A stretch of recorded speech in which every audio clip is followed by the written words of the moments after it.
आप देख सकते हैं कि केंद्र सरकार के जो फैसले हुए हैं, चाहे वो एनआरसी के हों या कैब के हों, जिसको लेकर के पूरे देश में बवाल मचा हुआ है, चाहे वो दिल्ली हो, बंगाल हो, असम हो, और ये आग अब सिवान में भी पहुंच चुकी है। और देखिए कि आज इस कैग और एनआरसी को लेकर के सिवान में भी काफ़ी आक्रोश है और लोग यहाँ पे हाथों में तिरंगा लेकर के उतरे हुए हैं। इस भारी संख्या में जुलूस में लोग हैं, सुरक्षा का पुख्ता इंतजाम है, जिसका नेतृत्व सिवान अनुमंडल पदाधिकारी और डीएसपी दोनों इसको आगे आगे चल रहे हैं। हम बातचीत करेंगे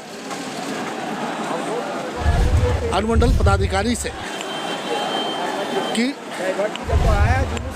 सुरक्षा को लेकर के सर, एनआरसी और कैब को लेकर के जगह जगह प्रदर्शन हो रहा है, सिवान में भी प्रदर्शन हो रहा है, सुरक्षा का कितना इंतजाम?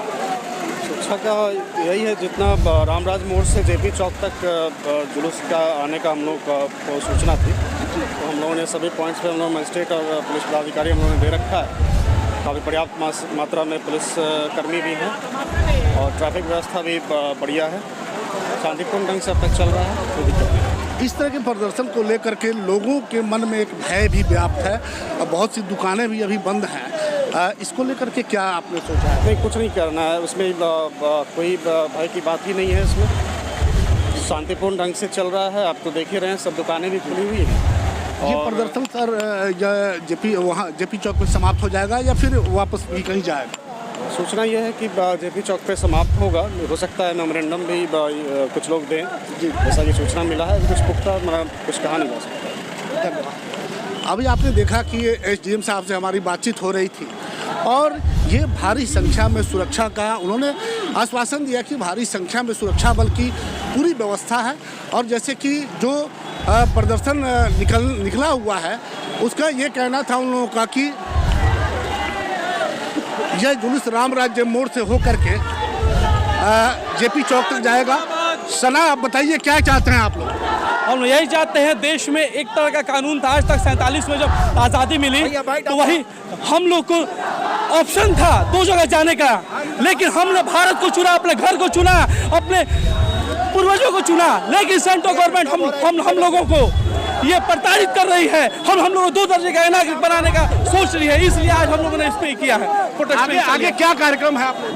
आगे हम लोग का जेपी चौक पे मंत्री विक्रम कुमार, सुधारी दुबे, लोग सबको आया हुआ ये करके उसके बाद हम लोग डीएम को एक ज्ञापन देंगे जो राष्ट्रपति या सुप्रीम कोर्ट के चीफ जस्टिस के पास जाएगा। देख सकते हैं कि अभी सना से हमारी बातचीत हुई है, जो इस जुलूस का नेतृत्व कर रहे हैं। उनका कहना है कि सरकार के फैसले के खिलाफ ये इस बिल को वापस लो।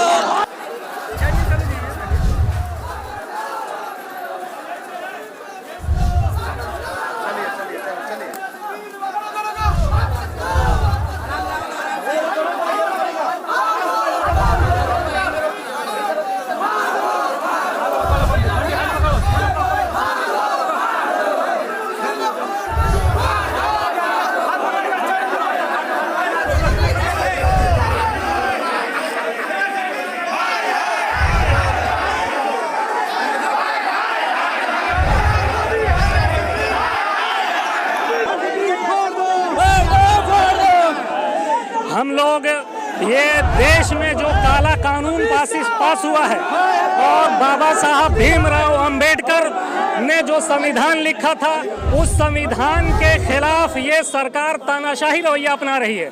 हमारे देश की आत्मा बसती है सेकुलरिज्म के अंदर, लेकिन हमारे ये नाम नेहाद देश के भक्त लोगों ने इस सेकुलर ताना बाना को समाप्त करने का जो प्रयास किया है और ये काला कानून बनाया, हम उसी को वापस लेने के लिए ये शांतिपूर्ण ढंग से सरकार के कान खोलना चाहते हैं कि तुम इस काला कानून को वापस लो, हम इस काला कानून को नहीं मानेंगे। संविधान को शर्मसार करने के खिलाफ है। आज अमित शाह ने जो हमारे संविधान के साथ खिलवाड़ किया और पूरी दुनिया में हमारे संविधान को शर्मसार किया है, हम उसके खिलाफ हैं। असंवैधानिक NRC लाना, CAB लाना, ये हमारे हिंदुस्तान के संविधान के खिलाफ है। परेशानी है आपको जिससे विरोध हो रहा है? परेशानी सिर्फ हमें नहीं, पूरे भारतवर्ष को है। ये आपको जानना होगा, आप मीडिया वाले हैं, ये आपको जानना होगा कि आज पूरे हिंदुस्तान में इसके खिलाफ प्रोटेस्ट हो रहा है। क्यों हो रहा है? अगर परेशानी सिर्फ हमें होता तो हम करते, पूरा भारतवर्ष नहीं करता। हम इनकी जो मंशा है, हम भारतीय किसी भी तरीके से इनको कामयाब नहीं होने देंगे, चाहे इसके लिए हमें एक और आंदोलन करना हो। जैसे 47 के लिए होगा, वैसे इस चीज के लिए होगा, और हम इनसे भारत मुक्त करा कर रहेंगे। इस प्रोटेस्ट के माध्यम से सरकार को क्या मैसेज देना चाहते हैं? हम सरकार को सिर्फ यही कहना चाहते हैं कि भारतीय से और भारतीय संविधान से खिलवाड़ करना बंद करे, अपनी खुद मर्जी लोगों के ऊपर ठोकना बंद करे। इसका अंजाम और परिणाम जो भी होगा बहुत ही खतरनाक होगा, क्योंकि ये ऐसा करके भारत को एक और विभाजन की तरफ ले जा रहे हैं। करने की कोशिश कर रही है। ये जो मार्च था, इसी स्पिरिट के साथ निकाला गया कि हम हिंदू और मुसलमान एक थे और एक रहेंगे, और इस तरह के किसी भी काले कानून की वजह से हमारे घर में कोई फूट नहीं डाल सकता, हमारे घर में कोई अपनी रोटी नहीं सेक सकता। हम लोगों ने हमारे यहाँ राज्यसभा में आपने देखा 105 लोगों ने हमारे पक्ष में, यानी कि इस सिटीजन अमेंडमेंट एक्ट के खिलाफ वोट दिया, और 125 लोगों का ही पक्ष की वजह से ये कानून पास हुआ। इससे स्पष्ट है कि इस देश की जो 125 करोड़ की आबादी है, उसमें 50 करोड़ से अधिक के जो प्रतिनिधि हैं वो इस कानून के खिलाफ हैं। ये सरकार इस कानून को हिंदू और मुसलमान का कानून बताने की चेष्टा कर रही है, और हम भारत के नागरिक इस सरकार की इस चेष्टा को कभी कामयाब नहीं होने देंगे। और उसी संदर्भ में ये मार्च निकाला गया था, ताकि हम लोग अपनी भावना से चीफ जस्टिस ऑफ इंडिया और महामहिम राष्ट्रपति महोदय को ये बात कह सकें कि उनके पास विशेषाधिकार है, वो अपने विशेषाधिकार का पालन करते हुए, उसको इस्तेमाल करते हुए इस काले कानून को रद्द करें, इसको वापस करें। किसके तत्वाधान में निकाला गया था? संविधान बचाओ संघर्ष मोर्चा, हमारे संयोजक वरिष्ठ कांग्रेस के नेता शिवधारी दुबे हैं, उन्हीं के गार्जियनशिप में मार्कंडेय दीक्षित हमारे सह संयोजक हैं, हमारे सारे जो विक्रम कुंवर सिंह साहब हैं, हमारे पूर्व मंत्री अवध बिहारी चौधरी साहब हैं, परमात्मा राम हैं, हमारे ज़िले के जो भी मतलब शिक्षित और शिक्षित, पढ़ा लिखा, बेपढ़ा लिखा, ये तमाम लोगों का स्वतः स्फूर्त मार्च था। ये किसी खास वर्ग का, विशेष का ये मार्च नहीं था, ये स्वतः स्फूर्त मार्च था, और इसके में सारे के सारे लोग शामिल हैं।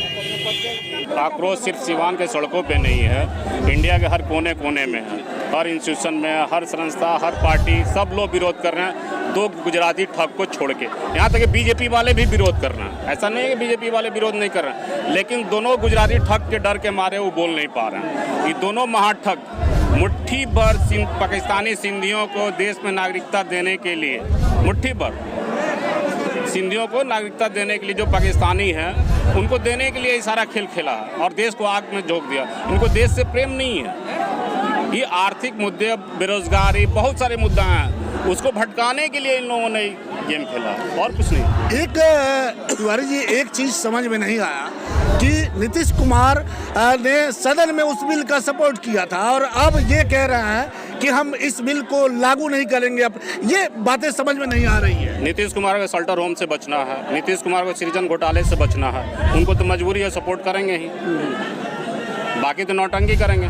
आपको क्या लगता है, चूंकि आप एक पत्रकारिता भी किए हुए हैं, आपको क्या लगता है कि आने वाले 2020 के चुनाव जो अब चंद कुछ महीने बचे हुए हैं, इसका असर उस चुनाव पे दिखाई देगा? बिल्कुल दिखाई देगा।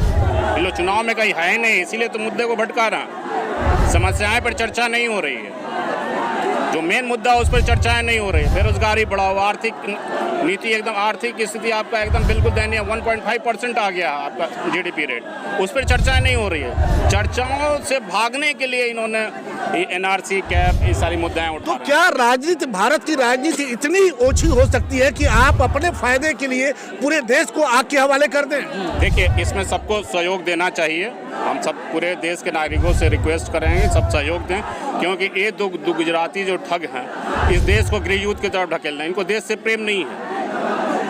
एक लाइन की बात है, सबको आगे आना चाहिए। ये गुजराती ठगों से ही लोगों ने देश को नहीं बचाया तो देश से ही बर्बाद हो चुका है। इनकी जो मानसा है वो देश को बर्बाद करने की।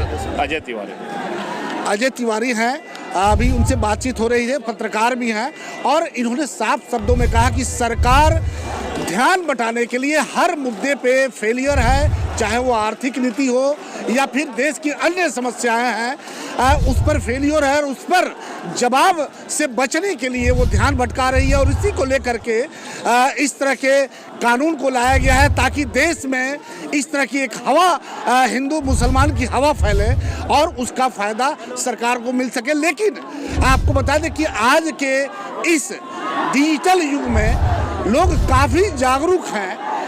वो समझते हैं कि कौन क्या कर रहा है, वो समझते हैं कि नेता किस हद तक अपनी कुर्सी के लिए जा सकते हैं, और इसका जीता जागता प्रमाण बिहार में भी दिखाई दिया है कि नीतीश कुमार ने एक तरफ तो सदन में, संसद भवन में इस बिल का सपोर्ट किया और दूसरी तरफ आज कह रहे हैं कि ये बिल हमारे बिहार में लागू नहीं होगा। ये जनता को समझने की ज़रूरत है ताकि ऐसे जो राजनेता हैं जो अपनी कुर्सी के लिए बहुत कुछ ऐसे फैसले ले लेते हैं जो जनता के हित में नहीं है, ऐसे लोगों के चेहरों से अब नकाब हटाने की ज़रूरत है और सच्चाई को सामने लाने की ज़रूरत है।